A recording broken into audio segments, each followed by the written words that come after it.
أعوذ بالله من الشيطان الرجيم بسم الله الرحمن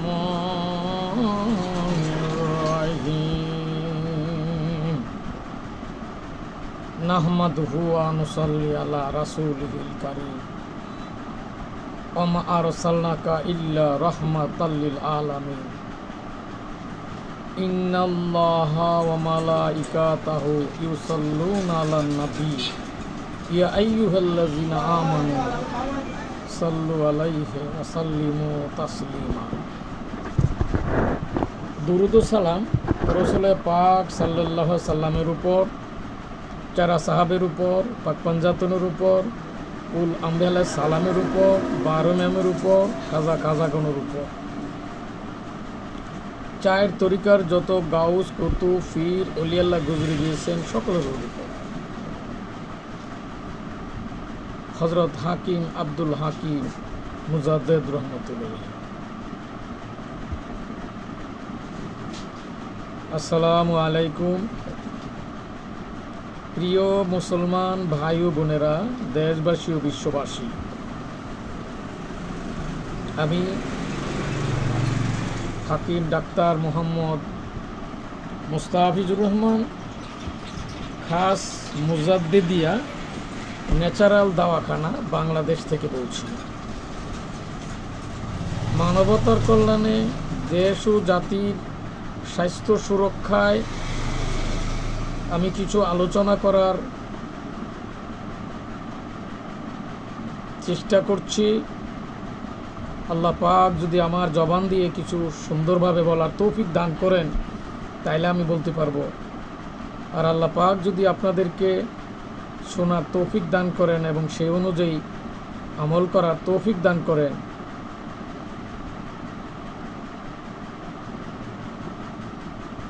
আমাদের দেশে বাত ব্যথার রুগী নেই এরকমের ঘর, এরকমের মানুষ খুব কমই আছে। ছোট বড়, গরিব ধনী সব ধরনের লোকই বাতের ব্যথায় কিছু না কিছু আক্রান্ত। এই জন্য আমাকে দেশের জনগণ বিশেষ করে দেখা যায় এই বাত জাতীয় এই ব্যথার জন্য এলোপ্যাথিক ডাক্তারের কাছে যে ডাক্তার নয়, ফার্মেসিতে যে নিজে নিজে ব্যথানাশক ওষুধ সেবন করে থাকেন।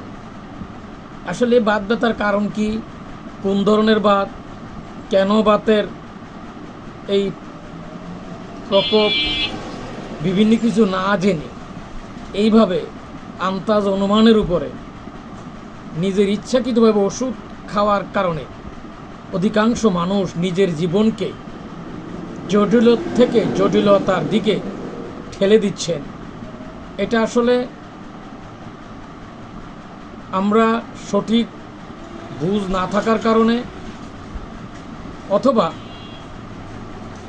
একটা বিশেষ কুসংস্কারের কারণে, কারণ আমরা ন্যাচারালি ফ্যামিলিগতভাবে যে আমরা যা শিখেছি তাই কিন্তু আমরা অধিকাংশ সময় করি।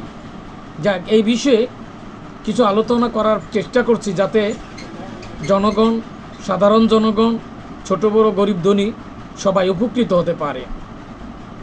আসুন আমরা জানি বাত বা আর্থ্রাইটিস এটা কি। বাত হলো শরীরের সন্ধি বা জয়েন্টে ব্যথা, ফোলা, শক্ত হয়ে যাওয়া ও চলাচলে অসুবিধা সৃষ্টি করে এমন একটি দীর্ঘস্থায়ী রোগ গুচ্ছ। সাধারণত এটি সন্ধিবাত নামে অভিহিত। এই বাত ব্যথা বা আর্থ্রাইটিস আসলে এক ধরনের নয়, এটি বিভিন্ন কারণে হওয়া অনেক ধরনের রোগের সমষ্টি, যেখানে সন্ধি, হাড়, পেশি, চারপাশের টিস্যুকে ব্যথা এবং প্রদাহ দেখা দেয়। এই সন্ধি ও বাত বিভিন্ন রকমের, যেমন অস্টিওআর্থ্রাইটিস,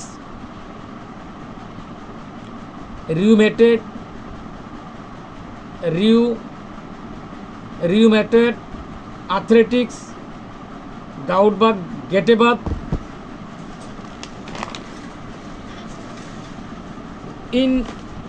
ইনফেকশনাল আর্থ্রাইটিস, সোয়াটিক আর্থ্রাইটিস,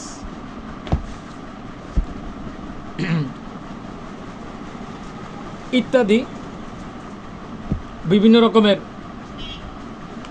বাত এই ব্যাধি আমাদের বিদ্যমান দেখা দেয়। এর যে মূল কারণ, এই বাত আমাদের দেহে বাত কেন হয়, ছোট বড় গরিব ধনী, এটার যে মূল কারণ কি, এটা আমাদের জানা খুবই প্রয়োজন। প্রথমত এই বাত রোগের যে মূল কারণ, প্রথম কারণ হচ্ছে ইমিউন সিস্টেমের গোলযোগ। ইমিউন সিস্টেম, এই ইমিউন সিস্টেম গোলযোগের কারণে শরীর নিজের কোষকে আক্রমণ করে। দ্বিতীয়ত সংক্রমণ, ভাইরাস এবং ব্যাকটেরিয়ার সংক্রমণ সন্ধিতে প্রদার সৃষ্টি হয়। তৃতীয়ত বয়সজনিত ক্ষয়, বয়সজনিত বিভিন্ন ক্ষয়ের কারণে হাড় এবং কার্টিলেজ হয়ে গিয়ে আর্থ্রাইটিস সৃষ্টি হয়। ইউরিক অ্যাসিড জমা, ইউরিক অ্যাসিড বেশি হলে গাউট ব্যথা, বাত ব্যথা হতে পারে। ওজনের থেকেও শরীরের পরিশ্রমের অভাব, ওজনের থেকে অতিরিক্ত ওজন যদি হয়ে যায় সেখানে বাত ব্যথা হতে পারে। বংশগত কারণ, বংশগত কারণ এটা একটা জটিল কারণ। বংশগতভাবে বিভিন্ন মধ্যে পিতামাতা মধ্যে যদি এই ধরনের কোনো বাতের প্রবণতা, এই সন্ধিবাত যদি থাকে, তাহলে পরবর্তীতে বংশরূপ এই রোগ হতে পারে। সপ্তম, ঠান্ডা আর্দ্র পরিবেশ ও শীতল পানিতে কাজ করা, দীর্ঘদিন এভাবে কাজ করার কারণে বিভিন্ন সমস্যা হইতে পারে। লক্ষণ, এই বাত ব্যথা এবং বাতের আমরা কিভাবে বুঝব? প্রথমত 1 নম্বর লক্ষণ হচ্ছে জয়েন্টে ব্যথা, ফোলা ও গরম অনুভূতি। 2, সকালে ঘুম থেকে উঠে হাত পা শক্ত হয়ে যাওয়া। 3, জয়েন্ট নড়াচড়া করলে কর্কট শব্দ করা। 4, হাত, হাঁটু, কোমর, আঙ্গুল বাঁকা হয়ে যাওয়া। 5, দীর্ঘস্থায়ী ব্যথা ও ক্লান্তি। পরীক্ষার মাধ্যমে এটা করা যায়, এক্সরের মাধ্যমেও অবস্থা জানা যায়। জয়েন্ট ফ্লুইড টেস্ট, সংক্রমণ, ইউরিক অ্যাসিডের মাত্রা জানতে সেই টেস্ট করেও জানা যায়। চিকিৎসা, এখন এই বাত ব্যথা মূলত যে কারণ, এতক্ষণ যে কারণগুলো আলোচনা করলাম, আমি আরেকটু বলতে চাই, সেটা হচ্ছে আমাদের দেশের এই যে রোগ প্রতিরোধ ক্ষমতা, ইমিউন সিস্টেমের গোলযোগ। এই যে ইমিউন সিস্টেমের গোলযোগের মূল কারণ হচ্ছে এই যে আমরা কেমিক্যাল জাতীয় খাবার গ্রহণ করি, আমরা স্বাস্থ্য সচেতন না, অধিক রাত্র জেগে থাকা, খাদ্য খাবারের অনুপযুক্ত খাবার, বিভিন্ন কারণে, সর্বোপরি ইসলামী অনুশাসন না মানার কারণেই এই আমাদের দেহের ইমিউন যে সিস্টেম, এই সিস্টেমটার গোলযোগ হয়। এক কথায় বলতে গেলে এই ন্যাচারাল যে বডি, আল্লাহর দেওয়া বডি, এটা ন্যাচারালি কিছু কার্যকলাপ বডির মধ্যে রয়ে গেছে, যে কার্যকলাপের মাধ্যমে, যেমন প্রস্রাব করে টিলাকুলুপ ব্যবহার করায়, পায়খানা প্রস্রাব করার সময় মাথায় কাপড় দেওয়া, ঠিক আছে, দাঁড়ায় পানি পান না করা, এই সমস্ত বিভিন্ন যে কারণগুলো আছে, যে ইসলামী যে অনুশাসন, এই ইসলামী অনুশাসন হচ্ছে মানুষের দেহকে সুস্থ রাখার জন্য সবচেয়ে বড় করণীয়। আর এই ইসলামী অনুশাসন না মানার কারণে মানব দেহের এই যে ইমিউনের যে সিস্টেমের গোলযোগ তৈরি হয়, রোগ প্রতিরোধ ক্ষমতা কমে যায়। তো একদিকে ইসলামী অনুশাসন না মানা, অপরদিকে পর্যাপ্ত পরিমাণ কেমিক্যালের ব্যবহার এবং ওষুধের অপব্যবহার। বিশেষ করে আমাদের দেশে আমরা ব্যথানাশক, পেনকিলার ওষুধ অধিক পরিমাণে খেয়ে থাকি এবং বিভিন্ন অ্যান্টিবায়োটিক শুরু করে দিনের পর দিন, সপ্তাহের পর সপ্তাহ, মাসের পর মাস, বছরের পর বছর, এমনকি যুগের পর যুগ এই ধরনের ব্যথানাশক, এই ধরনের অ্যান্টিবায়োটিক এবং বিভিন্ন কেমিক্যালযুক্ত দীর্ঘ ব্যবহারের কারণে শরীরের মধ্যে অটো ইমিউন সিস্টেমটার গোলযোগ দেখা দেয়। অটো ইমিউন সিস্টেমটা অটো হয়ে যায়, যার কারণে বিভিন্ন শুধু বাত ব্যথা নয়, বিভিন্ন জটিল থেকে জটিল রোগ আক্রান্ত হতে পারে। এই জন্য অ্যালোপ্যাথিক চিকিৎসায় প্যারালাইসিস বিভিন্ন জটিল ক্ষেত্রে এটা পূর্ণাঙ্গ আরোগ্য সাধারণত কমই হয়, কারণ ইমিউন সিস্টেমের যে গোলযোগ এবং রোগ প্রতিরোধ কমে যায়।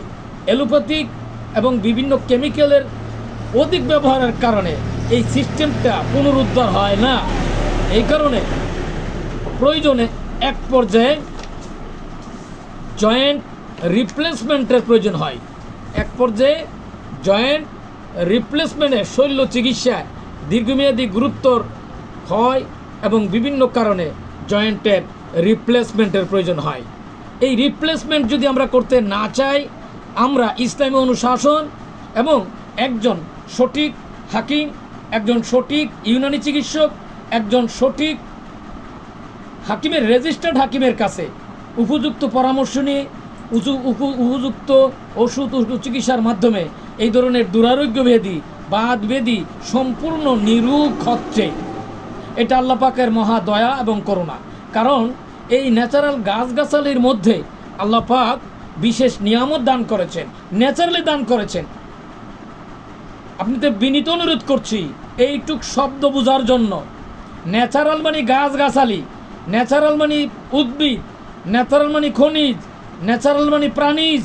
এটা আল্লাহ পাকের বিশেষ দয়া। মানব শরীরের ভিতরে এই ন্যাচারাল রিয়েল উপাদান, প্রকৃত উপাদান, প্রকৃত খাদ্য যেগুলো কেমিক্যাল মুক্ত, এই খাবারগুলা রোগ প্রতিরোধ ক্ষমতায় এবং মানুষের শরীরকে সুস্বাস্থ্যের জন্য বিশেষ এক নিয়ামত আল্লাহর দান। কিন্তু আমরা এইগুলো অবহেলা করে আমরা কেমিক্যালের ব্যবহারকে প্রতিষ্ঠিত করার মাধ্যমে এই রোগগুলোকে দীর্ঘদিন পর্যন্ত কুষার মতন পরিস্থিতি আমরা তৈরি করছি। এই জন্য দায়ী আল্লাহ নয়, আমরা নিজের জন্য দায়ী। কারণ একদিকে আমরা ইসলামী অনুশাসন মানার চেষ্টা করি না, অপরদিকে ইসলামী অনুশাসনের বিপরীতে কেমিক্যালযুক্ত খাবার, নিষিদ্ধ খাবার, উপকারীর পরিবর্তে যে অপকার করে এই সমস্ত খাদ্য খাবার এবং ওষুধগুলা আমরা অতিরিক্ত ব্যবহার করি। বলুন তো, এতে কি স্বাস্থ্য সুরক্ষায় সঠিকভাবে স্বাস্থ্য সুরক্ষা দেওয়া কি সম্ভব? অসম্ভব।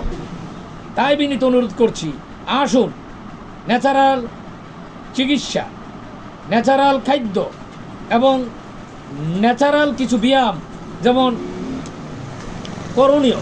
এই জন্য করণীয় হলো নিয়মিত হালকা ব্যায়াম করা, হাঁটাচলা করা। অনেক মানুষ আসেন এখান থেকে ওখানতে 2 মিনিটের রাস্তা গেলেও তখন রিক্সায় যেতে হয়। এই ধরনের অভ্যাসগুলো পরিহার করে সামান্য হাঁটার অভ্যাস করাটা খুবই জরুরি। ওজন নিয়ন্ত্রণ রাখা, ঠান্ডা এবং আর্দ্র পরিবেশ এড়িয়ে চলা, সুষম খাদ্য খাবার খাওয়া, রাতে দেরি করে না ঘুমানো এবং মানসিক চাপ কমানো, চিকিৎসকের পরামর্শ ছাড়া ওষুধ না খাওয়া। এখন আমরা যে কোনো ফার্মেসিতে যে নিজে ডাক্তার সেজে ওষুধ খাওয়ার কারণে আমরা নিজেদেরকে ধ্বংস করে দিচ্ছি। দোষ দেই আল্লাহর, দোষ দেই ডাক্তারের, দোষ দেই মানুষের, কিন্তু আমরা নিজের দোষ আমরা নিজেই করতেছি। নিজের স্বাস্থ্যকে সংরক্ষণ না করে, স্বাস্থ্য সচেতন না হয়ে স্বাস্থ্য সচেতনতা বিরোধী কার্যকলাপের কারণে আমরা নিজের এই জটিল থেকে জটিল রোগে আক্রান্ত হচ্ছি। অতএব আমি এই কথাই অভিজ্ঞতার আলোকে, দীর্ঘ 31 বছর অভিজ্ঞতার আলোকে এটুকুই বলতে পারি, ন্যাচারাল সঠিক চিকিৎসা, সঠিক ওষুধ, সঠিক সচেতনতা এবং ফিজিওথেরাপিটা তো ন্যাচারাল, অর্থাৎ ন্যাচারাল ছাড়া কোনো গতি নেই। এই ন্যাচারালের মাধ্যমেই মানুষের বডি আল্লাহ ন্যাচারালভাবে সৃষ্টি করেছেন, আর ন্যাচারালভাবে আরোগ্য চেষ্টা করতে হবে, এর কোনো বিকল্প ব্যবস্থা নেই। এই জন্য জটিল পুরাতন দুরারোগ্য ব্যাধি, যে কোনো ধরনের দুরারোগ্য ব্যাধি, হ্যাঁ, ক্যান্সার, টিউমার, থাইরয়েড, মেদ বৃদ্ধি,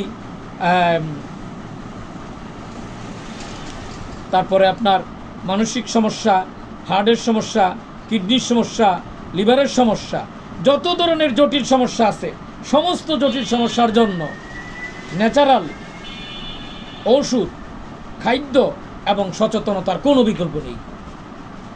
আসুন আমরা ন্যাচারালের উপর গুরুত্ব দেই এবং নিজেকে স্বাস্থ্য রাখার চেষ্টা করি এবং নিজে সচেতন থাকি এবং অপরকে, প্রতিবেশীকে সচেতন করার জন্য চেষ্টা করি।